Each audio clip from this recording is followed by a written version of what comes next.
Welcome to Concept 3 Notes. We're going to be talking more about thermal energy, which we've talked about a little bit. It's been brought up in the first two concepts.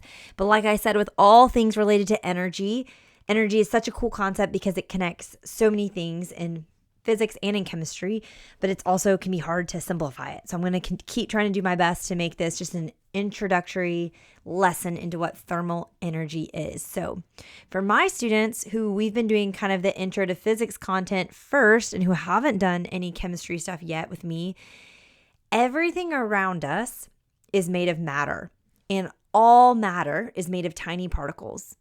And these tiny particles are in constant random motion. And we can describe and measure the movement of these particles by talking about things like thermal energy and temperature and heat. So we're going to distinguish between those terms now. So first, thermal energy.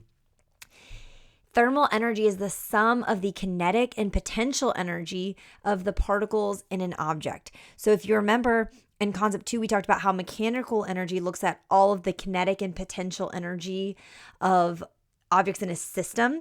This is at a much more like micro level. We're looking at particles within an object. And it is impacted or affected by two things, mass and temperature. So as mass increases, the more mass you have, the more matter you have, thus the more particles that make you up. Thus the thermal energy will increase. And then the thermal energy also increases as temperature increases, because if temperature is going up, the kinetic energy of the particles is going up, and thus you're going to have more overall energy. So temperature is a measure of the average kinetic energy of particles in an object. The higher the temperature, the faster the particles are moving. And this makes sense when you think about something like an ice cube versus liquid water versus gaseous water vapor. The gaseous water vapor is water at its highest temperature becomes a gas, and those particles are bouncing around like crazy. A liquid, those particles are sliding and flowing past each other, whereas in a solid, like in an ice cube, they're rigidly held together to the point that the particles are more vibrating next to each other. So the higher the temperature, the faster the particles are moving. And that makes sense because kinetic energy is calculated as 1/2 mv squared. So mass times velocity squared. And so we know that velocity has an impact on kinetic energy, and thus it has an impact on temperature. So how do you know if someone sat in your chair before you did? So when you walk into your classroom and you go to sit at your desk, does your seat feel warm or does it feel cold? And which of those indicates that someone sat there before you? Well, it would be if it felt warm. And this happens because of the flow of thermal energy. Thermal energy always flows from higher temperature objects to lower temperature objects. So when you sit in, let's say you sit down at your desk today or at your chair, and the chair feels cold when you sit down. You have a higher body temperature than the temperature of the chair. Thus, thermal energy is going to flow from you, the higher object, into the chair, lower object. Then when you leave, the chair is going to feel warm from the thermal energy that came from you into the chair. And so I already said heat, and I meant not to because I'm trying to hold that word back until we formally defined it. But since I introduced it, here it is. Heat, which can be represented by a lowercase q, is the transfer of energy from one object to another due to a temperature difference between the objects. So this is why heat and thermal energy often get used interchangeably, because heat is looking at thermal energy when it gets transferred, when it's going from one place to another, when it's flowing. And so it's looking at that difference. If you think back all the way to concept 1 and our nature of energy notes, we talked about how having energy is the capacity to do work or to transfer energy in the form of heat is really what we were looking at there. And so that is what's connecting all of this together. Okay. So heat is a transfer of energy, thermal energy. And so we're looking at it's being measured in joules. So I will say this as your teacher, if you are my student, I'm never going to mark you down for using words like heat and thermal energy interchangeably, even though there is a distinction here. I do want you to know the formal definitions, but like in terms of conversing about this, like heat and thermal energy, you can use those interchangeably for me in my class, because I know that the distinction can get a little tricky there. So let's talk more about heat and this transfer of thermal energy. Okay, so I have said a couple of times that your chair might feel cold. Okay, but technically there is no such thing as cold, quote unquote cold. Cold is not like a quantifiable thing. Heat is, though. So when you're feeling a feeling of cold, you're simply feeling an absence of heat, because we can't quantify cold. Cold is not something that's transferred. Thermal energy is transferred, and when it's transferred from higher temperature to lower temperature objects, we quantify that as heat. Okay, but we're not transferring cold here. Okay, so again, have you ever held, okay, like this picture. Consider when you hold a cold drink, like an iced coffee, in your hand starts to feel cold. That's not because the ice starts to move into your hand, but instead the heat from your hand moves into the iced coffee cup. And then your hand feels cold because it's feeling an absence of that heat, that transfer of thermal energy into the cup. Okay. And when thermal energy flows into an object, the change in heat, that Q, is going to be positive. So as heat is flowing from your hand into the iced coffee is going to have a positive Q, a positive change in heat. And then when thermal energy flows out of an object like your hand, the change in heat Q is going to be negative. So when we do calculations of Q, it can be positive, it can be negative. And that's what those magnitudes mean, whether or not it's positive or negative. Okay, let's talk about what specific heat is. Okay, specific heat is the amount of heat needed to raise the temperature of 1 kilogram of a material by 1 degree Celsius or 1 Kelvin. And also, it can really be written in a lot of different metrics. Like you can find a specific heat in a lot of different units. And so that's why it's really important to watch the units on the specific heat to make sure when we're using it in an equation, we're using matching units, we're using like units. And specific heat is different depending on the material. We can measure it with a tool called a calorimeter. But this is a confusing definition. The simplest way I can explain it to you is it takes a lot of things that have a high specific heat. It takes a lot of energy to change their temperature. So for example, I live on the coast of South Carolina. So I live by the ocean, okay?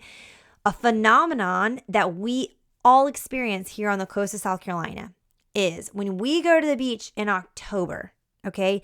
It might be 65, 70 degrees outside, but you can still wear a bathing suit on the beach easily because the water is still pretty warm from the summer. Our water can get up to 90 degrees in the summer, our ocean water, because it can get so hot where I am, okay? So there's still a warm breeze coming off of the water, okay? Now, over the winter months though, there's more and more making the water colder and colder. Come March, it happens every March, y'all. The first 70 degree day in March, sometimes into February, sometimes early March, we get a 70 degree day. We all run to the beach in bathing suits and we're shivering. And you're like, why are we shivering? Because we did this in October. We weren't shivering. It's because the water is so cold still from the winter. And so there's this cold breeze that's coming off the water that makes it a 70 degree March day hit a lot differently than a 70 degree October or November day. And that's because water has such a high specific heat. It takes a lot of energy to change the temperature of water, to raise the temperature of just 1 kilogram of water by 1 degree Celsius. Okay. And our water ranges in temperatures. I don't actually even really know what it gets to in the winter down here. I could probably get down to 65 degrees. I should have looked this up before I said it, but I know it can get up into the high 80s, low 90s. And so think about how much energy it's going to take, since it has a high specific heat, for it to make that big of a shift, to shift, 20, 25 degrees Celsius over I was talking in Fahrenheit when I was using those numbers of 65 or 85, but it's taking a lot of heat to change its temperature. And so that's one of the things that's really, really interesting about living on the coast and our weather and how it feels, certain temperatures feel so different at different times because we have this body of water that takes a long time for it to change its temperature. Okay, so now let's plug this into what it actually means for you, whether you live by the coast or you live in the desert or you live in the mountains or you live in the middle of nowhere, okay? Here's what it looks like to put this in a calculation. So there's an equation we're going to use called Q equals MC delta T. And now there is a debate about whether or not this should be a capital Q or a lowercase q. I referenced 6 different texts and they had differing opinions on this, but I saw most commonly this was a lowercase q. So for my sense, we'll use a lowercase q here. And Q represents that change in thermal energy or the heat being transferred. Okay. And that's going to be measured in joules. Okay. Because thermal energy is energy, all energy we're going to be using joules for. M is mass, and that's going to be measured in kilograms. C is our specific heat. And so I'm going to be giving you that specific heat in this unit of a joule divided by kilogram times degree Celsius. But again, you could look these up on the internet. And if you look up the, specific heat of water, you can find it in different units. Okay. But this is the unit that we'll be using. So it's all consistent because I don't want you to have to be thinking about changing the units here. And then delta T, delta always means change in. So this is a change in temperature, the final temperature minus the initial temperature. So this is going to be in degrees Celsius for our purposes. Okay. Let's do an example. Looks like a complicated equation. It's really not once you plug and chug, okay? So let's read. A wooden block has a mass of 20.0 kilograms and a specific heat of 1,700 joules per kilogram times degrees Celsius. Find the change in thermal energy of the block as it warms from 15 degrees Celsius to 25 degrees Celsius. Okay. What do we know? What do we not know? We know the mass is 20.0 kilograms. We know that C is specific heat, and that's the 1,700 number. That's going to always be, I'm going to give you that because you're not going to be expected to know that, okay? It says find the change in thermal energy of the block as it moves from this first temperature, its initial temperature of 15 degrees Celsius, to a final temperature of 25 degrees Celsius. And if I'm looking for thermal energy or I'm looking for heat, that's going to be my Q. And we look at our reference sheet and we see this equation and we're like, oh, we know that one. And remember that delta T just means TF minus TI. Okay, there's all of our background info. Let's draw a line. Now we just plug in. Q equals M, which is 20.0, times C, which is 1,700, times delta T, TF minus TI, so 25 minus 15. So 20 times 1,700 times 10, plug it through, that gets us to 340,000 joules. So it's going to take a lot of energy to change the temperature of this block. Okay, now you're going to practice doing this on your own. This first one, you'll be finding thermal energy change, and then this one, you'll be finding mass. And then we will also then kind of split up and do some practice on our own as well in class. But I have a few things I want to share with you before I let you go in this video. So that is, I want to talk to you about ways that thermal energy gets transferred. How we know it always is going from high temperature to low temperature. What are ways that it flows? What are mechanisms by which it would flow?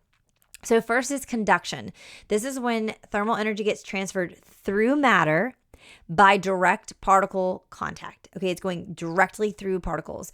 Collisions between the particles cause the transfer, okay, for it to go.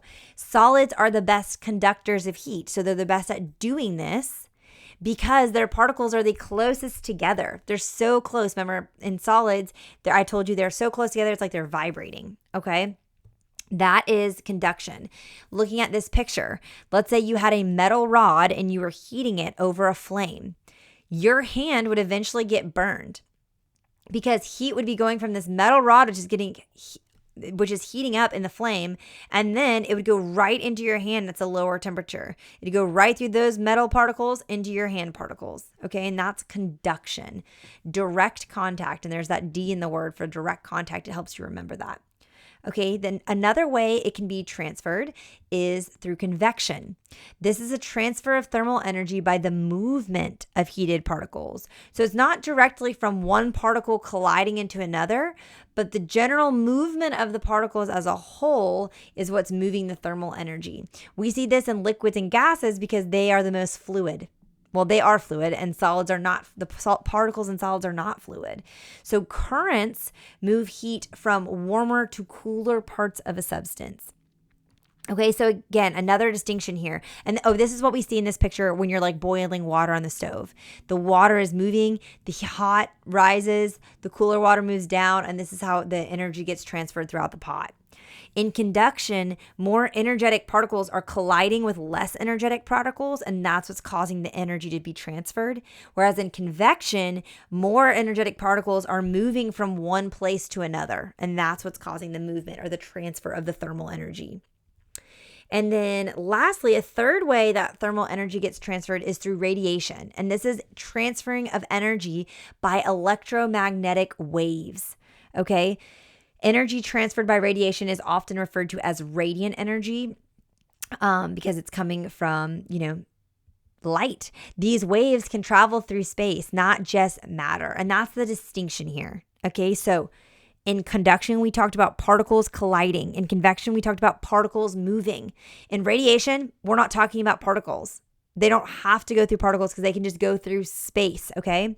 So when you stand in the sun, radiation from the sun transfers energy from the sun to your body just through space, and it increases your body's thermal energy, okay?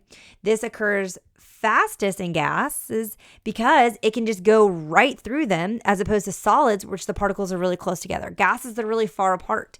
And because this isn't going through particles, it does better when it has more space to do so. Radiation can be absorbed, reflected, or transmitted depending on the type of material it hits. So the thermal energy of a material will increase when the material absorbs the radiant energy. If the material reflects it off, then you're not going to have this increase in body temperature. And so that's why your clothing can impact whether or not you are starting to feel warmer or if you're able to stay cooled off, when you're out in the sun and experiencing radiation. So we can use materials to control thermal energy transfer. Some are going to help us transfer heat and others will help us to not do that. And so that's a conductor versus an insulator. These are probably terms you heard in earlier years of science. A conductor is a material that allows heat to flow easily, like metals and also your skin. And insulators are materials that do not allow heat to flow easily. So air, wood, styrofoam, plastic, fiberglass, these are all examples of insulators. And we're going to explore insulators a little bit more together by doing an inquiry investigation. I think you will enjoy it, hopefully learn a lot of practical stuff from it. So that is our introduction, our overview of thermal energy.